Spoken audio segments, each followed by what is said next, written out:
towards you. All right, welcome to Geopolitics in Conflict Live. Good to see you guys. I hope everybody's doing well. Well, first, we want to thank you for all your comments. We want to thank you also for your support. And as we try to grow this channel bigger in order to reach a large audience in the hope of bringing you information to help you make the right decisions regarding your personal life, your family, your financial well-being. So we thank you so much for your support. Well, today, let's talk about the military. The military, that's correct. We're going to be talking about the defense budget. Should we call it? The offense budget. What's America noted for? Their exports? Military. Military. Yeah, so that's what we're going to address today. We'll do that for about 15 to 20 minutes. Then we'll open up the floor for your questions and we go from there. So, yeah, defense budget. Interestingly, Ross, that the Biden administration is requesting about $715 billion for the defense budget for 2022. And we know that really translates out to about $753 billion. That's correct, because by the time the negotiations and the adding the pet projects and so forth, that's going to amount to that amount of about $753 billion. And that, incidentally, is more money spent than the next 10 industrialized nations put together. That's correct. Well, you take the example of NATO, with all the members and so forth, all of them combined won't even reach a half of what the United States spends on the military. And that usually stems from so many factors outside the government, because most Americans do not understand that the defense budget is not set by the government itself. It is set by the contractors, the private contractors. They are, so far, they are about four. We call them in Washington, D.C., the big four: Lockheed Martin, Raytheon, SAIC, and Northrop Grumman. And all those are defense contractors. And usually, with the lobbyists that's going on behind the scenes, you're always going to notice the budget of the defense always increasing. We also know that if you're going to get reelected to Congress, you need to have money from somebody. Who do you think is the biggest donator of money to our Congress? That would be lobbyists. And it's a military industrial complex. That's correct. So we wanted to, that's the whole reason why we wanted to talk about this today. Usually it does not get much coverage in the media for whatever reason. And average citizens do not understand, why all of a sudden the defense budget always increasing. You never ever see the budget going down for that. Never. And what's interesting about this is that part of this budget, all the focus is said, well, because of China's threat, which is nonsense. Oh, it's the enemy du jour. Yeah. Who's our enemy today? Well, it was Russia. Then it was, now it's China, and then it was the Middle East. I mean, come on. Yeah, it's nonsense. Here is the reason why. The Pentagon released its yearly assessments. Usually they always do this. And what it says at the top of that report is that China now has the largest navy in the world. That means more ships. Yeah, which is nonsense. Yes, China is improving on its naval assets and so forth, but not to the point the Pentagon is portraying that. And the reason being because if that threatening language comes in a report, we better do something to defend ourselves against the evil Chinese who have so many ships. Yeah. So that means Congress will have to allocate funding for more ships, which is nonsense. So, but here is the problem that I see personally, and we're going to talk about where that money can be used domestically here to fix other social issues that the administration is not addressing or talking about. Because the focus is only on China. Right. There are other issues going on around the world. I'll give you guys two examples. One of them has to do with Ethiopia in Africa. Oh, what a tragedy that's going on there right now. It is, because Ethiopia, what's taking place in Ethiopia right now is similar to what it was back in 1992 in Yugoslavia. And we saw Yugoslavia break up. We saw racial wars going on. And we saw I don't know how many tens of thousands of people died in that. A lot of people died. So in Yugoslavia, at least back then, there were 23 million people. You know how many people in Ethiopia? 110. 110 million. So you can only imagine, once that conflict erupts beyond control, the eastern part of Africa will be a mess. You got also other issues in Libya with what's going on right now. That central government there is so fragile, it's so weak, that thing could erupt at any moment. You got also the problems in Lebanon and Syria with the currency going down very low. And all this while the administration is focusing on China. And this is where the defense budget is going to be increased towards that end, which is not a smart thing to do. So, well, it has some complications to it. One of them is that the U.S. military develops these horrific weapons, and they do all the research, they put all the money into it, and 3 years later, China has it too. Yeah, because they see what it is, and they reverse engineer it with their millions of engineers. Yeah, and they are entitled to do that. They are those who are saying, "What this stealing technology?" It's like, no, they just reverse engineer. You can do that too if you want to, if you know how. Yeah, that's the whole idea is. So, and also look at this $210 billion that the Chinese are spending in their national defense program for 2022. And you say, well, you know, how does it, you know, the United States is spending $758 billion, not comparable. But when you consider that the U.S. military, everything is outrageously more expensive than it is in China, including to build that stuff, including the soldiers who are conscripts, as opposed to career people in our military that have to be incentivized with high pay. Yeah, that's correct. So, but here's now the question becomes, why are we talking about all this together? Yeah. Why are we talking about the defense budget? It's because we want you to understand that money spent on the military, if it's used wisely, and there are enough issues in America now that we're dealing with, that there is not enough focus on them. So if we take some money out of the defense and allocate that towards that, we might see some improvements. Let me ask you a question that might be unfair. Ready? Sure. We're taking a look at this outrageous spending, and then we're taking a look at what the real impact is in terms of inflation, in terms of quality of life. What are your thoughts on this? Well, it's just because the defense budget will never, ever be impacted, whether there's inflation or not. Because Congress is going to be always arguing from the perspective of matters of national security. You're going to have. Yeah, I know the argument. Yeah, they can always justify that one. Where the problem is that if you are not going to allocate funding for other issues that we have in the country, and you are, I won't use the term favoring the military, but pushing everything towards the military, then you are creating some imbalance within the system itself. Clearly. Yeah. And you know, you take a look at the national debt, and then you take a look at how inflation is being impacted. And what is your opinion in terms of, is the national debt largely a direct result of this outrageous spending for military defense?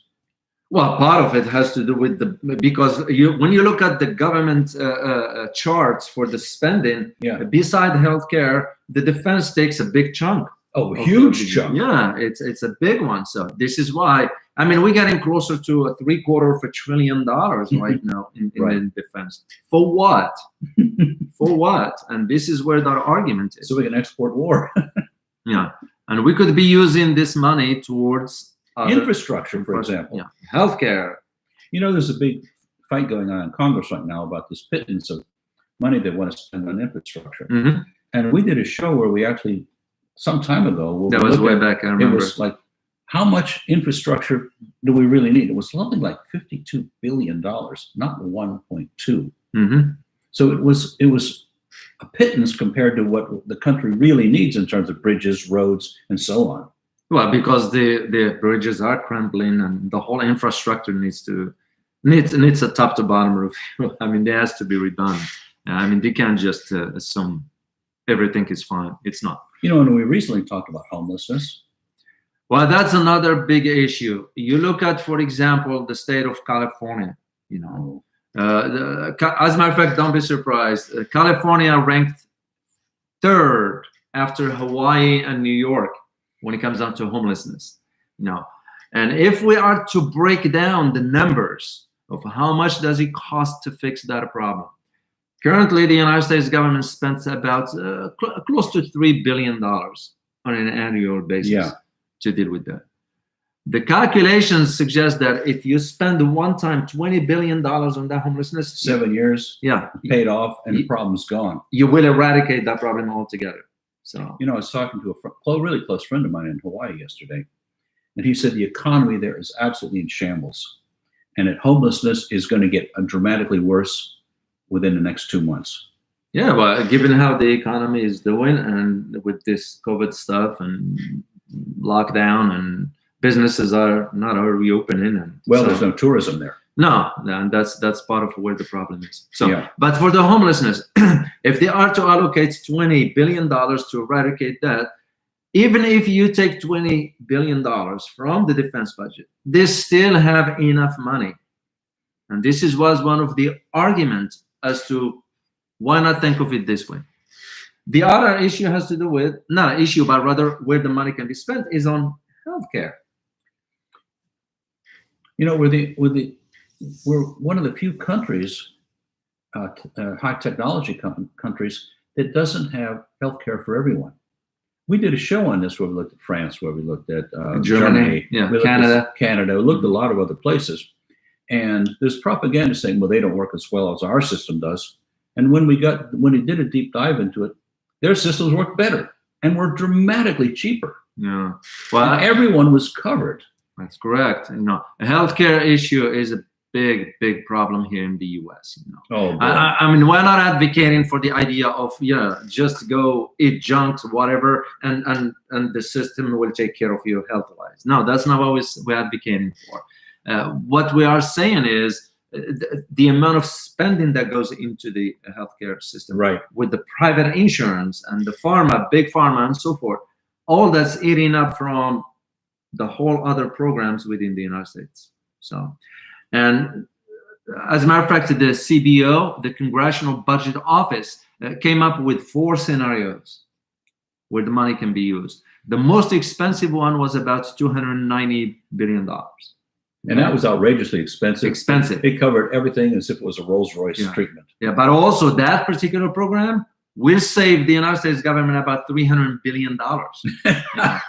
So it makes a little bit more sense. Now, if you take that and add $20 billion to it for homelessness, and with all that, that's about $300 billion there, you still have more than 50% for the defense budget.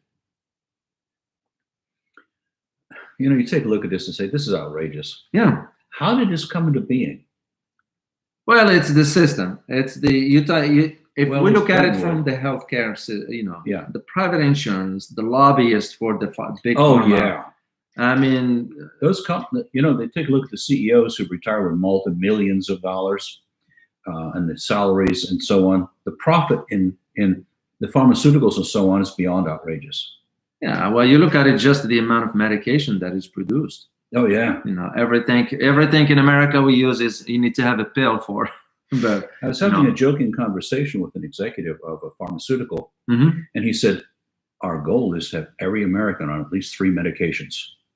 I'm going, how about none? Which will be better health-wise. So. Health-wise, yeah. So that is where the issue is. So we're thinking in terms of, okay, if we are to take a step back and think rationally as to where can we allocate part of that spending for the defense into other programs that directly benefit the American people. That's correct. And I just don't see how Washington policymakers will even go that route, because the system is corrupted. Let me ask you another unfair question. Sure. Do you think any member of Congress can get reelected if they fight that system of military spending? No, they won't. They won't. They won't get reelected. But here's the thing. I'd rather do the right thing than worry about being reelected. So But this is also where that term limits comes in. Oh, Can you imagine if we have term limits? We won't have to be worrying about all this together. that's right. Yeah, because 35 you got years in Congress. Yeah, what can you do in 35 that you couldn't do in 8? Right. So to me, that's common sense. But it's the system, it's not them, the members of Congress. It's the system itself that allow that. So till we fix the system, we can be talking forever and nothing's going to change, because we already been noticing this. I mean, I've been watching the numbers for the Department of Defense budgets for the last 30 years. It's just going up. You know, I remember seeing the video of former President Dwight David Eisenhower as he was leaving office. And he got this very stern look on his face, and he said, beware of the military-industrial complex, meaning they're going to control things. And I guess it was 1958, 57. Yeah. Was he right? Well, and this is why, again, most Americans do not understand as to why the United States is involved in conflict after conflict after conflict. Well, this one has to do with the doctrine that was established back in either 52 or 53. Oh, Basically, what it says is that the U.S. will have to be involved in conflict, not necessarily winning the wars, but it's just to get involved, because the more involvement, the more weapons are sold. Look no further than what's taking place right now between China and Taiwan. Yeah. I mean, we all know Taiwan is part of China. Right. That's a historical fact. But the U.S. and the West pushing for the narrative of having more weapons to Taiwan to create, it's going to just create $25 billion Yeah. worth of weapons sold to Taiwan from the United States. It's a lot of money. Yeah. And by the way, just while we have everybody here, we wanted to clarify one thing about the last video we did about Taiwan and China and so forth. No, we use the term invasion. Yes, it's not the right term per se, because reunification will be the one. However, anytime you have a military activity or operations, the term invasion is associated with it, whether within or not. And it will be the same thing here in the United States. If the national government will deploy military to Hawaii or California to take over, that becomes an invasion, even though it's within the same country. So that is just, I wanted to clarify this, because I think we're misunderstood about that, just because we use the term. And David is correct, former military.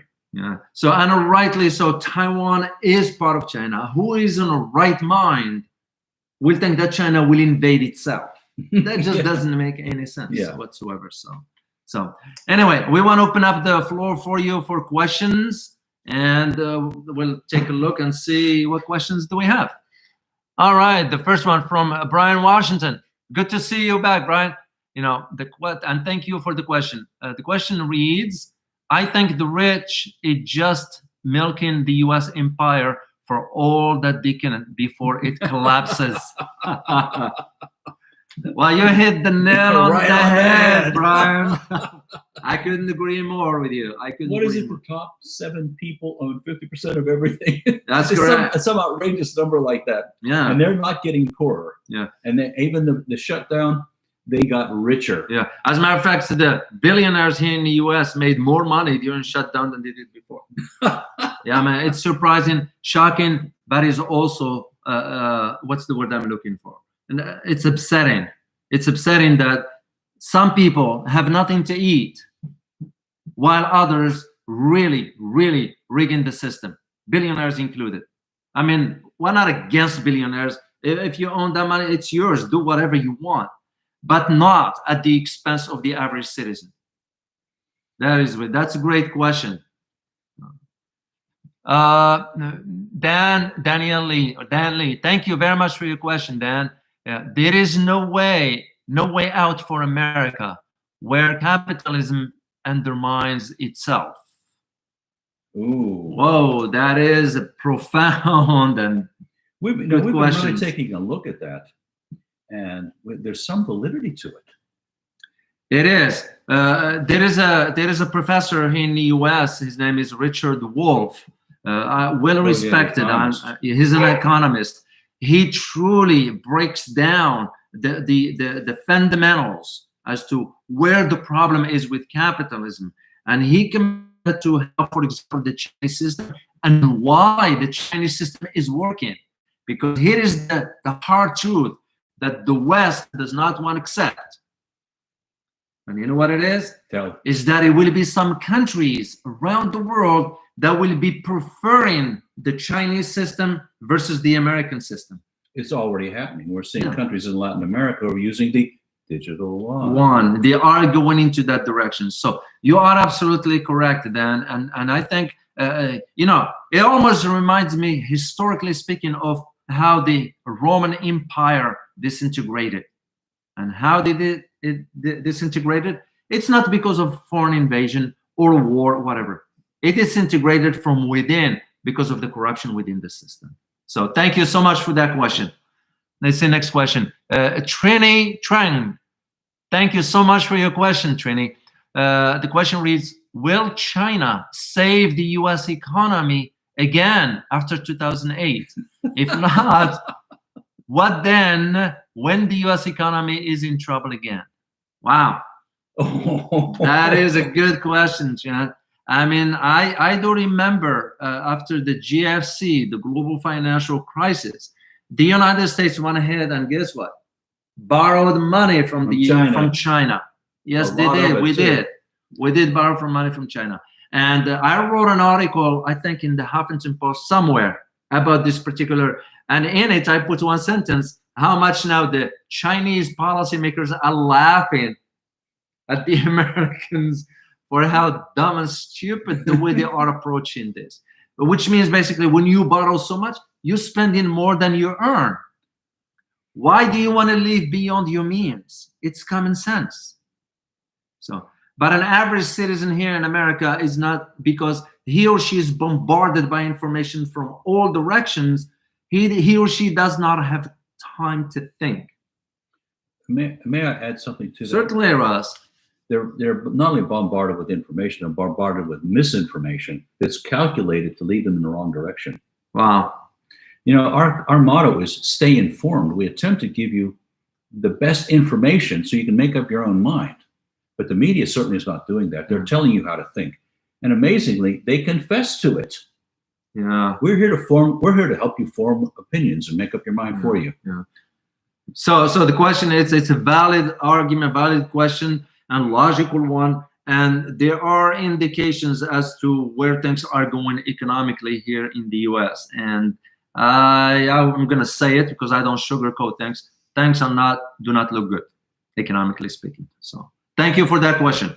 Next one is from Brian Washington again. Okay. Do you think the crisis in Ethiopia has CIA fingerprints on it? There's a question for you. Does any trouble spot in the world not have a CIA fingerprint on it? Here's what's interesting about the Central Intelligence Agency. They just released the report for the next 20 years of the status of the world. You know, and interesting enough, I had a chance to look at it, and interesting enough that they are indicating that there are some, you know, the eruption of tensions this time around is going to be different from what we experienced in the 20th century. Well, of course, because you're talking about the shift in the geopolitical landscape. You're talking about the system, the global system is not unipolar anymore under the US. This is now a multipolar. You got China coming up. You know, Russia is influencing. Russia might not influence it economically, but they are influencing in their own way. So the system is coming to different, because the reason being because that shift in geopolitics, you know, we contributed to it. Right. We, with our failed policies, you know, when we decided to go to the Middle East, for example, you know, invading Iraq, you know, there were some logical voices inside Washington saying, no, you don't want to do this because you're going to turn the Middle East upside down. Things will not go back to where they used to be. And they certainly have not. And they have not. So now the picture is much different, much literally different in all ways, with the rise of China economically, technologically, and even in space. Right. So yeah, you can just see where the Bretton Woods system that was set up by the United States to manage and control the world, especially at least from the financial, I do believe it's coming to an end. It's about time. It's coming to an end. You know, countries rather are fed up with how things are going, especially when the US dictates, well, you need to do this, democracy, that. Let people be. If they want democracy, they'll look for it. If they don't, let them live their life the way they want to. As a matter of fact, a survey was just released yesterday about democracy in the world and so forth. Yeah. You know, and guess what's one of the key questions? Who do you think the most danger to democracy? The United States. It came out in the United States 38%. You know, we're laughing at it, but it's remarkably serious. It's serious, but it's sad. Yeah, it is sad that a country that claim the ideals, beacon of hope, and so forth, and yet, yeah, it's sad. It's sad. Let's see if there's any other question. Okay, there is no question, so we'll just maintain this one here. So the idea of now how this changes with the, just to go back to our topic regarding the defense spending, you know, this was no different than what it was 4 years ago. Or 4 years before that. Yeah. Or 4 years before that. Yeah. It's because it's almost every administration that comes in, they will have to put their priorities till they are hit with the reality. And we know we saw it with Trump, who said, we're getting out of Afghanistan, for example, and the Middle East. Dates. Yeah, and what happened? Yeah, that's gonna become even a serious issue. We're gonna do a show about Afghanistan. You know, I had an opportunity to spend time in Afghanistan and saw back then where things were and where it might be, and I did not get a good feel for how things are gonna progress. It's because, you know, you and I have had a number of conversations about how much power does the administration, or especially the president, have. Mm-hmm. And your comment was typically none. These things are decided outside of the Oval Office. Yeah, the president. No matter how much the president says, I'm going to promise to be, we see it not happening. Yeah. Well, in the Afghanistan case, the problem with it right now, and as we said, we're going to do a full video about it, just to give you a few ideas about what's taking place right now. Usually the troops were supposed to leave Afghanistan by May 1st. That was the deal struck between the Taliban and former President Trump. Now, the Taliban are saying, you know, we don't care who's in the White House. We cut the deal with the U.S. government. Yes. And rightly so. Right. Because our system, every 4 years, we have a new president, unless you are re-elected for second term. So the Taliban now, they are conducting operations. They didn't declare war yet. And if I have learned anything about the Taliban from history, but also from being there physically and saw how things are in Afghanistan, they don't bluff. If they say they will conduct operations, they will conduct operations. They just, you know, that's a hardcore. Of course, an average Joe or Jane here in America does not understand how Taliban rose to power in the first place. Well, guess who is behind Taliban? Could it have been the U.S. government or the CIA? Well, no, those are just from the training part. But back then, it was the Saudis. Oh, really? Saudi Arabia that funded the Taliban. Saudi Arabia spends about $100 billion on religious madrasas or religious schools, if you will. Taliban is a reflection of that because they have very a different, very extremist violent view about where Islam and religion is. So this is where the issue with Afghanistan, right? In Afghanistan, let alone one particular thing that is historically proven is that no country was able to defeat the Afghans. What was it called? It's Afghanistan is the graveyard of the empire.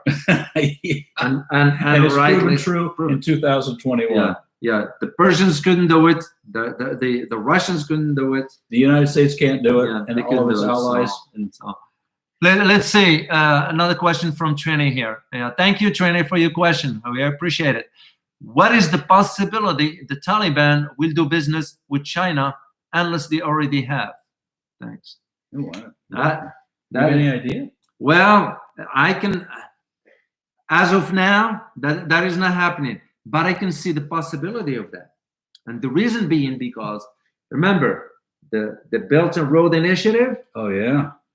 that thanks a part of Afghanistan plays a role into that as well, because you got crossed through Pakistan and so forth. But and this is why, if Taliban comes back to power, which I have a strong opinion about that most likely they will, it's because this will pave the way for China. Doesn't care. China is not imposing its will on the Afghan government. They want to do good business. That's all they care about. So what the Taliban do in their own country, that's their business. China's going to be looking at it from a business perspective. So the answer to your question, Trini, is there is a possibility to that. It's just going to take time till the dust settles in Afghanistan, and it's not going to settle for a long time. Yeah. Because Afghan is known for that. That's going to be so. So if there is one more question, maybe? No more questions. Okay. Well, we just want to thank you for joining us on this live stream here. So I hope we provide some information. And as always, we thank you very much for your support. Please spread the word about the channel so we can grow it larger in order to reach large audience to raise awareness. And we hope that this show has helped you stay informed. Thank you very much. Till next time. Bye-bye.